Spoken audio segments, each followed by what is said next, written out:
कम बोलने की ताकत। कभी सोचा है ऐसा भी हो सकता है? मेरे भाई, साइलेंस एक ऐसा वर्ड है जो पावरफुल बनाता है तुम्हें लोगों के सामने। तुम लोगों ने पीकी ब्लाइंडर सीरीज तो देखी ही होगी। उसमें जो थॉमस शेल्बी का किरदार होता है उससे हम सब अच्छी तरह वाकिफ हैं, क्योंकि उसके अंदर बहुत सारी क्वालिटी देखने को मिलती है। जैसे लड़कियों से बात कैसे करना है, लोगों के सामने रिएक्ट कैसे करना है, और कब, कहाँ और कितना बोलना है। वो कभी अपने काम में फेल नहीं होते थे। तुम्हें क्या लगता है मनी हीस्ट के प्रोफेसर या पीकी ब्लाइंडर के शेल्बी हमें इतने क्यों पसंद आते हैं? हाँ, क्योंकि वो स्मार्ट दिखते हैं, वो हैंडसम दिखते हैं, इसलिए? ऐसा नहीं है मेरे भाई। क्योंकि वो लोग जब बोलते हैं तो बोलने से पहले एक ब्रेक लेते हैं, और जब भी बोलते हैं तो काम की बात बोलते हैं, फुजूल बकवास नहीं करते हैं। तो अब से तुम भी याद रखना, अगर कभी तुम किसी से बात करने जाओ तो एक बार पहले सोच लो कि मैं क्या बोलने जा रहा हूँ। मैं जो बोल रहा हूँ कहीं मेरे बातों से इन्हें तकलीफ तो नहीं होगा। एग्जाम्पल, तुम याद करो तुम्हारा लास्ट टाइम तुम्हारे माँ बाप या दोस्त या गर्लफ्रेंड के साथ तुम्हारा बहस क्यों हुआ होगा? क्योंकि तुम रुकना ही नहीं जानते। तुम्हारे अंदर किसी बात को बर्दाश्त करने की ताकत ही नहीं है। तुम्हारा ईगो इतना कमजोर हो गया था कि कोई तुम्हें कुछ बोल दे तो तुरंत उसे पलट के जवाब दे दिया, तुरंत लड़ने को भिड़ गए। और बाद में क्या मिलता है? पछतावा। अरे ऐसा नहीं करना चाहिए था, अरे ऐसा नहीं बोलना चाहिए था मुझे, मैंने गलत कर दिया। अरे हम काम ही क्यों करें ऐसा जो बाद में हमें पछतावा करना पड़े? तुम चाहे जितने भी अच्छे हो, लेकिन बस एक गलती काफ़ी है तुम्हें लोगों की नज़रों में गिराने के लिए। मेरे भाई, ज़्यादा बोलने से कोई महान नहीं हो जाता, चाहे वो तुम्हारे आगे तुम्हारी कितनी भी तारीफ कर ले, बट इन रियलिटी तुम मूर्ख कहलाओगे।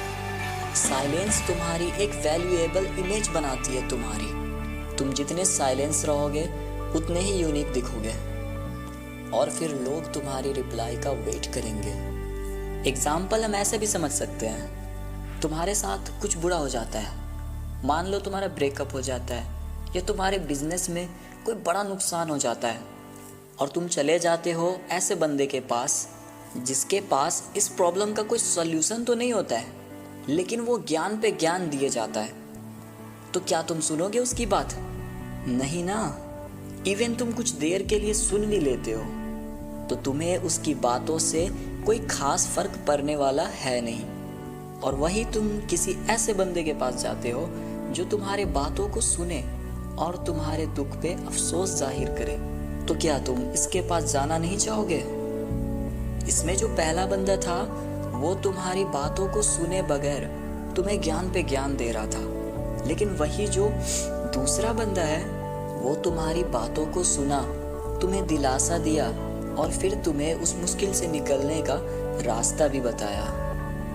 तो इसे कहते हैं पावर ऑफ साइलेंस। मेरे भाई, ज़्यादा बोलने वाला इंसान अक्सर अच्छा नहीं होता।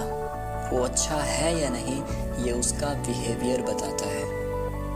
रिसेंटली मेरे एक फ्रेंड ने मुझे ये स्टोरी बताया, जहाँ पे मेरे फ्रेंड को उसके भाई के साथ लैपटॉप खरीदने जाना था, और जब वो दोनों लैपटॉप लेने निकल जाते हैं तो रास्ते में उसका एक फ्रेंड मिल जाता है। वो पूछता है, कहाँ जा रहे हो? मेरे फ्रेंड के दोस्त ने भी जवाब दे दिया, मैं मार्केट जा रहा हूँ लैपटॉप लाने के लिए। तो उसका दोस्त कहता है, अरे मुझे भी तो वहीं जाना था, लेकिन कुछ काम के वजह से मैं नहीं जा पाऊँगा। एक काम करेगा, मेरा ये एक पार्सल है, ये तो डिलीवर कर देगा? और मेरे फ्रेंड के भाई ने बिना सोचे समझे उसे जवाब दे दिया, हाँ क्यों नहीं, मैं ज़रूर डिलीवर कर दूँगा। और फिर दोनों डिलीवर करने के लिए निकल जाते हैं। जो सामान उसे डिलीवर करना था वो लैपटॉप की दुकान से काफ़ी दूर था, और उस दिन ट्रैफिक ज़्यादा होने की वजह से उसे वापस आने में रात हो गई। और जब वो लैपटॉप की दुकान पे पहुंचते हैं तो पता चलता है कि लैपटॉप का दुकान बंद हो चुका है, और लैपटॉप उसके लिए बहुत इम्पोर्टेंट था। क्योंकि कल की उसकी फ़्लाइट थी और इस वजह से मेरे फ्रेंड को बहुत गुस्सा आता है और उसने अपने भाई को बहुत डांटा कि ये सब तेरी वजह से हुआ। अगर उस वक्त एक बार रिलैक्स होके सोचा होता तो आज ना तो तेरा फ़्लाइट छूटता और तेरा लैपटॉप भी तुझे मिल जाता। तो यही होता है बिना कुछ सोचे समझे बोलने से। मैंने इतने सारे एग्जाम्पल्स दे दिए पावर ऑफ साइलेंस के। अगर इसके बाद भी तुम्हारा आँख नहीं खुलता है तो फिर तुम कभी नहीं समझ पाओगे।